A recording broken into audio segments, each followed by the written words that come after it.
আমাকে দেখে বলে নেকা কিন্তু মেয়েটা হেব্বি সেই রূপের দিওয়ানা হাজার মজনু আমার পেছনে আমায় নিয়ে কানাকানি রটে কথা রকমারি লোকে বলে বলে রে আমি মেকআপ সুন্দরী মেকআপ সুন্দরী মেকআপ সুন্দরী মেকআপ সুন্দরী আমি নাকি মেকআপ সুন্দরী মেকআপ সুন্দরী মেকআপ সুন্দরী আহা That's it. জার্নিটা কেমন?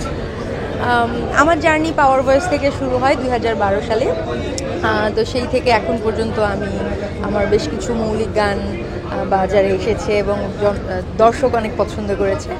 আর নিয়মিত স্টেজ শোতে বিজি আছি, প্লেব্যাক করছি, আলহামদুলিল্লাহ সোফার গুড।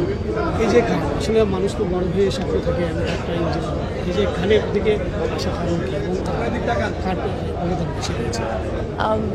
গানের পেছনে আসার অবদান সবার আগে তো আমার, কারণ আমি নিজেই খুব পছন্দ করি গান। এরপরে আমার ফ্যামিলি আমাকে অনেক সাপোর্ট করেছে।